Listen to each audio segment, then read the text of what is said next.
Hello, welcome to your practice video for Book 4, the Bach Double Violin Concerto. Congratulations on getting to this. Wow, it's such a great moment to be at the end of Book 4, and this is such a wonderful piece. Everyone ends up playing this with their friends at some point. If you pick up your violin later in life and you have an old Suzuki friend around, normally people say, "Oh, do you want to play the Bach Double together?"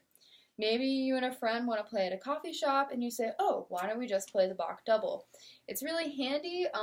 Even Hillary Hahn and this other violinist on Instagram, Chloe Trevor, they just played it together not too long ago.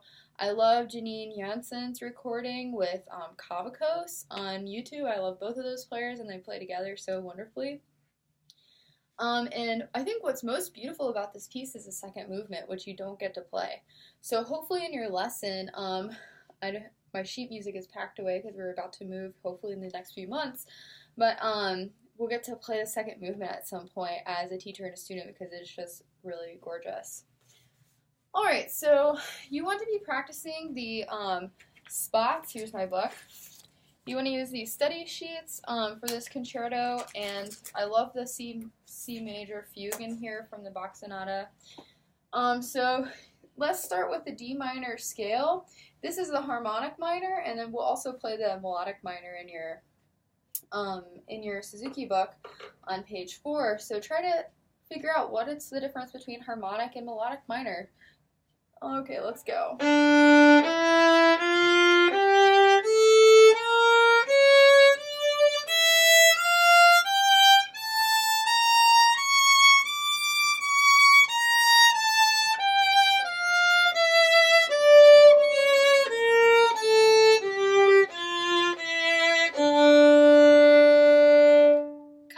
Spooky chord or a spooky scale.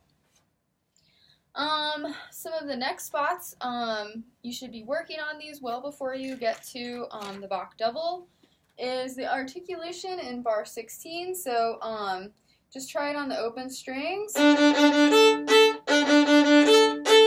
And you'll hear it. This is from Twinkle Variation A. And this is precisely why you learned Variation A as the first thing that you ever played with your bow in Suzuki Book 1 in your pre-twinkle stages. Suzuki was already thinking about Book 4, and you play this at the end of Book 5. So obviously all of those repetitions, if you did the 100 repetitions of Mrs. Twinkle and Bunny Ballads, you actually did almost probably 400 or 500 because you played the rhythm 4 times in Mrs. Twinkle times 100. You already played this rhythm 400 times. So your bow arm should be very strong. Now let's add the blue pattern on the D string. Open D string. Okie doke, so moving on to bar 18, we have this high 2, and we want to get to the frog. So kind of flick that. And now we can listen to the ringtones for these eighth notes. Too high.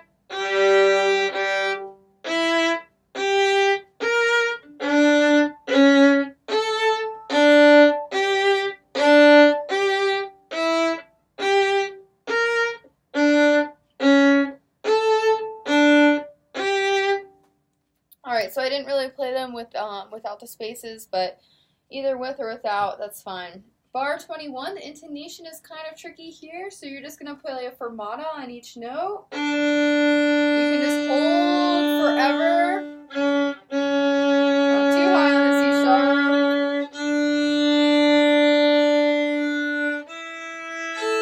You can check that with the open A.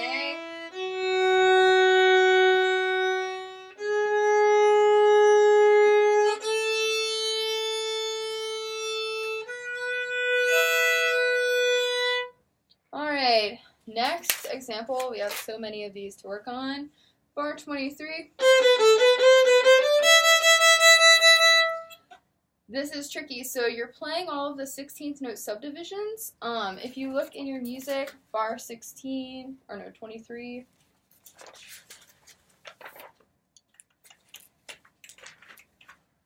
goes like this. Where is it? 23. Weird.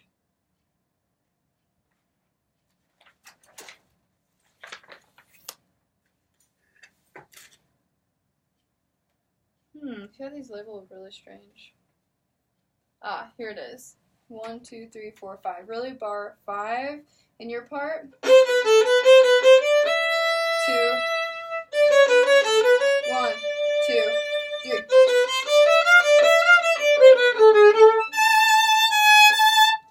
So we're gonna play those half notes that are tied over as all 16th notes separated. And this is Twinkle Variation. I think it's E in your book. Let me double check that. Yep, Twinkle Variation E. You already learned this a long time ago.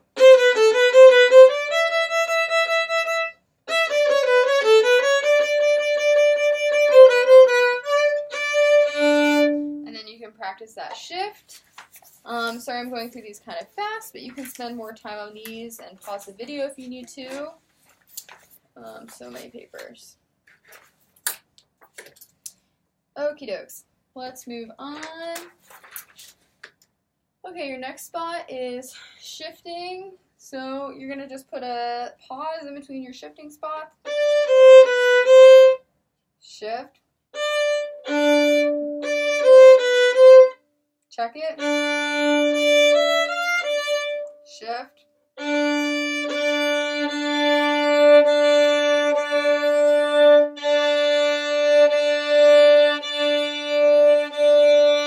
Make sure you check that third finger with open D because that's a tricky one to get in tune. Shift. Check it with the open E. My second finger was too high.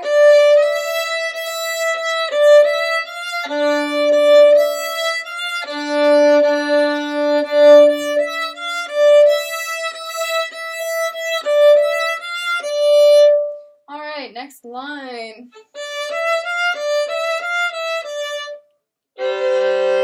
I like to play that C natural with my open G string. We'll get into more of this tuning with the open strings later, but just do it.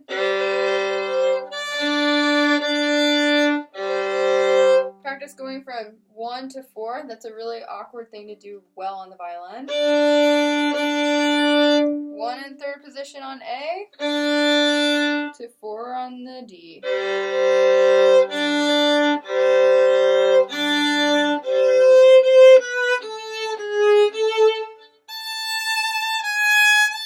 I'm moving on. And in this, you want to write with that little caret marking where all of the half steps are. I'm just going to skip down. You can play these subdivisions yourself. And then you're going to shift to second position. 2 goes on the G.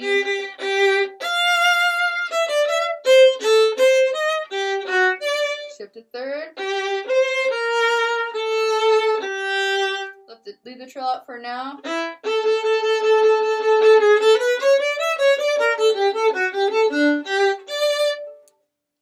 Alrighty, moving along. Okay, so these are a lot of excerpts. So actually, let me do this one, and then I'll move on.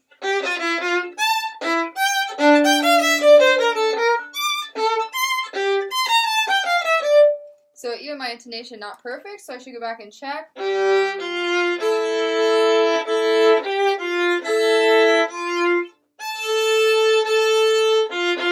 Play 3 on E with open A.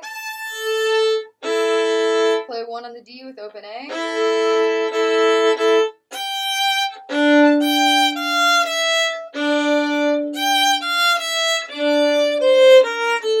Shift. Play this D with open A.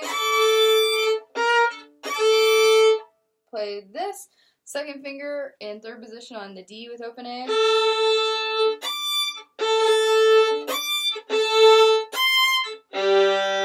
And then 1 on the D in third. Play it with the G.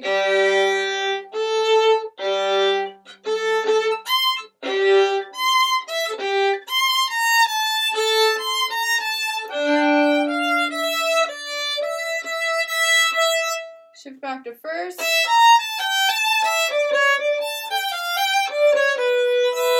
Play a third finger on the C sharp.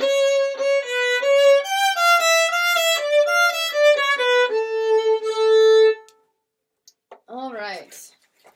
Whew, lots of practice spots. We're already 10 minutes into our practice video. You also want to get a copy of this for me, the form of the Bach double. So remember, the form of Twinkle Little Star was bread, cheese, cheese, bread. Bread, cheese is here. Cheese, bread. So we have a little bit of that in here. We have bread, which is labeled as A, and cheese, which is labeled as B, and these ensemble, E1, E2, E3. You can just think of that as lettuce or tomatoes, whatever you want to think.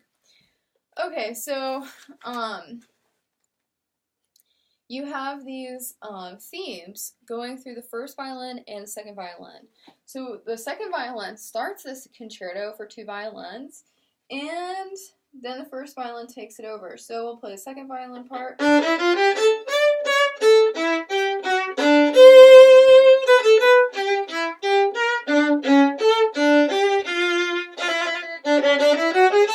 Now the first violin takes over that theme.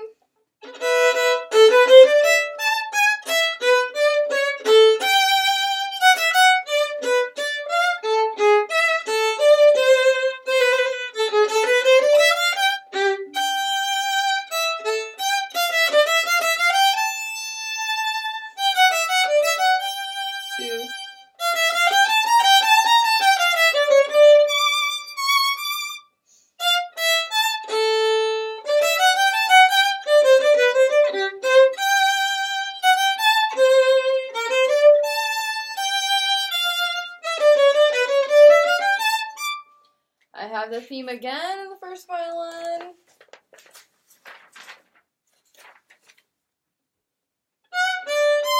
Just continue.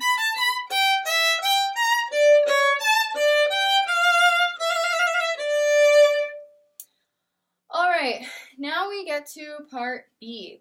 This is the second theme in the Bach double, and the first violin starts out with it. So maybe you want to do some TikToks. We have lots of string crossings in this. Whoops.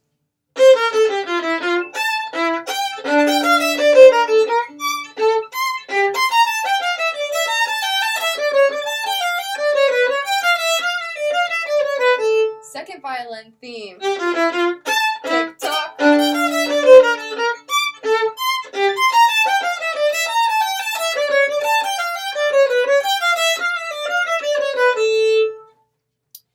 Okay, so we move merrily along, and the next theme doesn't start back until measure 38, so you get this.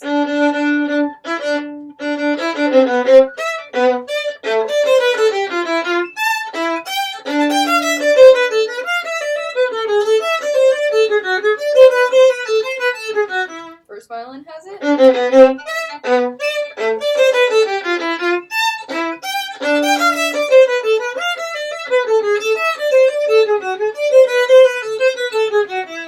Now you have A, just a little bit. And it says tutti, so the whole orchestra plays it together. Minus violin 2, sorry.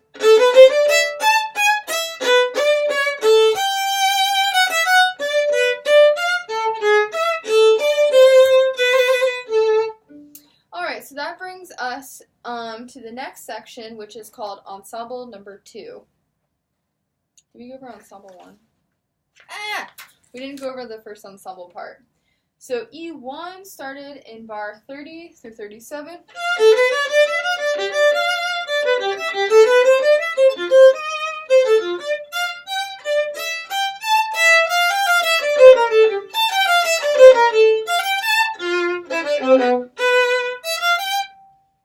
And it keeps going until you get back to your theme.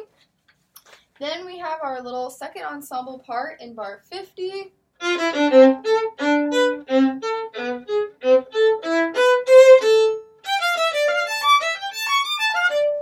And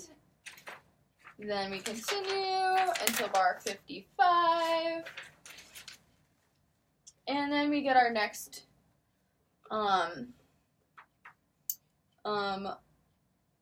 A part.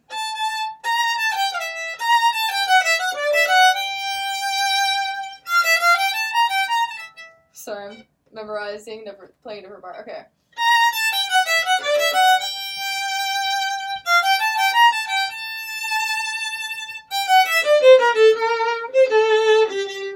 Alright, so that brings us to bar 57, 59, and we have a little bit of A coming back in measure 57, 58.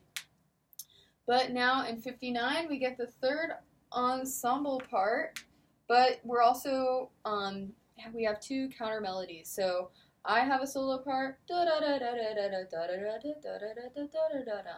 and the violin too has another solo part during this ensemble 3.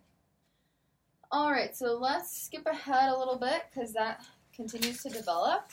And then we really don't get our second theme until measure 77, or the pickups.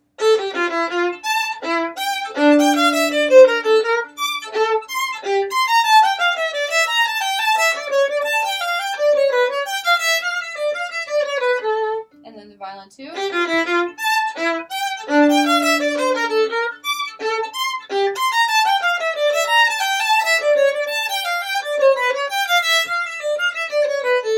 And then we have like a little, it's almost called a coda, just like a little attachment at the end. Or two.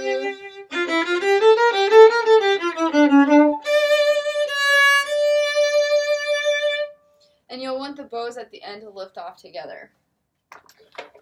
Okay, so long and windy explanation. It's really hard to do this when we're not in person because it's nice to kind of see the sheet, see the measure numbers, and then go in your part and mark it. What is theme 2? What is theme 1? Can you sing them? And then find the ensemble sections. And you'll hear that a lot more when you listen to your recording with the orchestra. So you should listen to the Suzuki recording, but also I think on Spotify, what I really like is there's all of the Suzuki books by this like woman. I don't know, the cover is tan with these cherry blossoms or something on it. And I like because they put the actual pieces in. So like if you're playing a Bach cello suite, they put in like a Yo-Yo Ma recording of a Bach cello suite. And I kind of wonder if they might have a really good recording of this Bach double. But I recommend watching that Janine Janssen and Kavakos on YouTube. I love that recording of the Bach double. Find something by a famous person that you really like. Tell me why you like it. Okay, so there's a couple more things. I'm losing my sheet that we should go over for this piece. You should be playing your tonalizations every day on page 4. So the tonalization is just the art of making a sound. So let's see.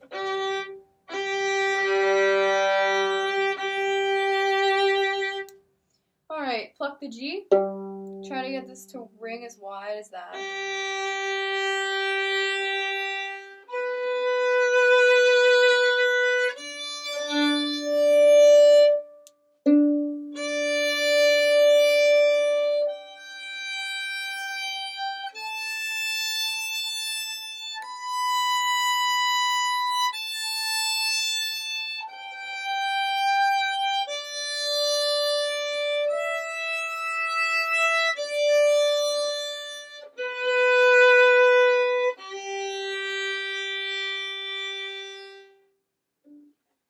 Alright, play that every day as your warm-up. Alright, let's move on to the bottom of page 4 at the beginning of your Suzuki book to the D melodic minor scale. And try to figure out how this one's different from the harmonic minor scale that you played in your study sheets.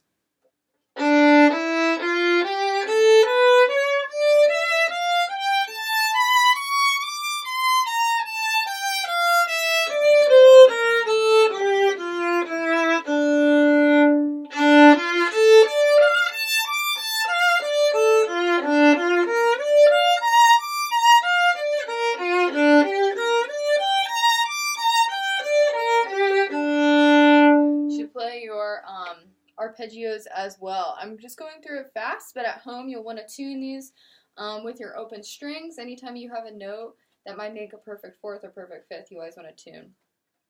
Page 5, shifting exercises. This is out of the shifting book called Position Etudes. And you should have started working on this in book 2 and 3. In book 2, you learn third position. In book 3, you learn second. In book 4, you learn fourth position.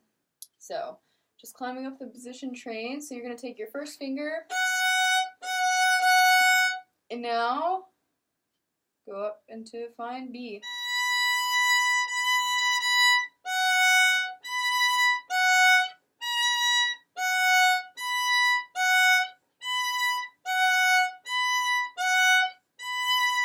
Alright, and you can practice with the fourth finger. It has a little excerpt at the top there.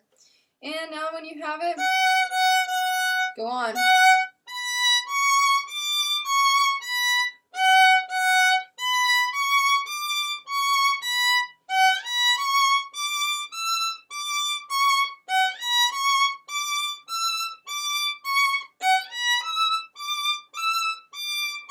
My B was a little low.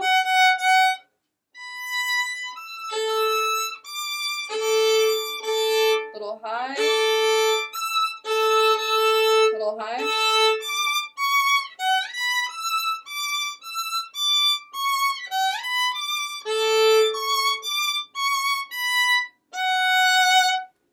And then you'll want to repeat that on the rest of the 3 strings. Alright, last but not least, you should be practicing like a perpetual motion review trill.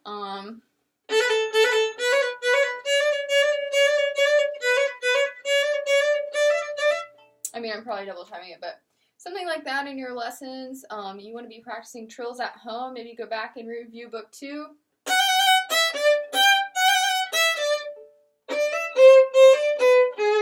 Whatever, something from that. This is page 6, fundamental trill exercise.